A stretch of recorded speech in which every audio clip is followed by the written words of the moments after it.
Bonjour tout le monde, aujourd'hui on va voir ensemble comment retirer son vernis semi-permanent à la maison. On commence toujours par se désinfecter les mains. Moi ici j'utilise un alcool à 70 degrés. Après vous pouvez très bien utiliser du gel hydroalcoolique si vous en avez à la maison. Pour effectuer votre dépose, il vous faudra évidemment une lime. Moi ici j'ai pris une lime 100-180, c'est-à-dire qu'il y a un côté plus abrasif et un côté plus doux. Avec le côté abrasif, on va commencer par raccourcir notre longueur naturelle. Moi ici, je n'avais pas beaucoup de longueur puisque c'était juste pour la démonstration, mais vous n'hésitez pas à raccourcir au maximum la longueur de votre ongle naturel. Une fois que vous avez raccourci à la longueur que vous souhaitiez, vous allez commencer par retirer votre top coat. Donc c'est-à-dire qu'avec le côté le plus abrasif de votre lime, vous allez matifier la couleur de votre vernis semi-permanent pour retirer toute la couche brillante.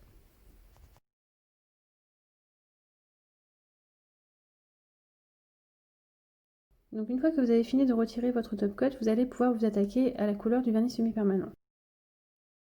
Donc pour retirer votre couleur de vernis semi-permanent, vous allez continuer à utiliser le côté le plus abrasif de votre lime. Pour ce faire, vous voyez sur les images, en fait, je fais des mouvements un petit peu de balancier, je passe de la droite à la gauche, au-dessus, je ne reste jamais au même endroit sur la plaque de l'ongle quand je retire ma couleur. Pourquoi? Parce que sinon, si je reste au même endroit, déjà je vais enlever la couleur, mais je vais aussi enlever la couche de base qu'il y a sur mon ongle naturel. Et donc le risque qu'il y a si je retire cette couche de base sans me rendre compte, c'est de continuer à limer et en fait d'attaquer l'ongle naturel.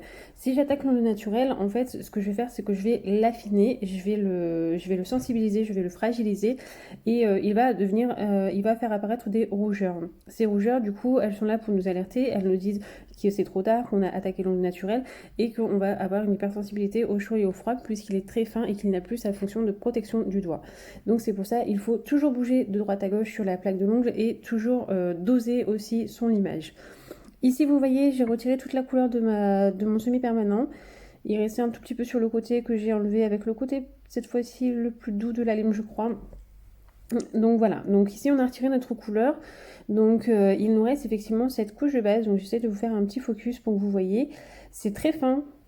On n'a quasiment plus aucune épaisseur.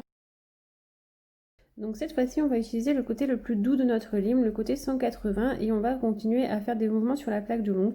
On va y mettre très peu de pression. On va essayer de doser en sorte qu'on puisse en fait retirer légèrement de la couche de base sans vraiment affiner complètement notre couche de base, puisque l'idée c'est qu'il en reste une petite partie sur l'ongle qui continuera du coup à protéger par la suite. Donc avec mon côté le plus doux, je continue à faire des mouvements de droite à gauche en balancier, jamais au même endroit sur l'ongle naturel. Je vérifie régulièrement afin d'être sûre que je suis toujours sur la couche de base de mon vernis semi-permanent et non sur l'ongle naturel. Donc ici vous voyez je continue un petit peu à polir, je mets très peu de pression, ça peut donner l'impression inverse sur les images parce qu'elles sont en accéléré, mais en réalité je mets très peu de pression sur ma lime.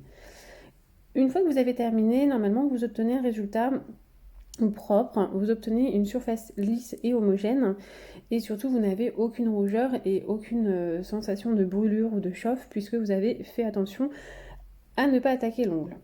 Pour terminer votre dépose, je vous conseillerais toujours d'appliquer un soin. Ici, moi, je vais utiliser un soin durcisseur. Je ne vais mettre qu'une seule couche puisque c'était pour la démonstration. Après, si vous faites ça chez vous, je vous conseillerais toujours d'appliquer 2 couches. Donc, en attendant bien que ça sèche entre chaque couche, de réitérer ce soin tous les 2 jours. Donc, tous les 2 jours, vous enlevez, vous remettez 2 couches de votre durcisseur et vous faites ça pendant 10 à 15 jours.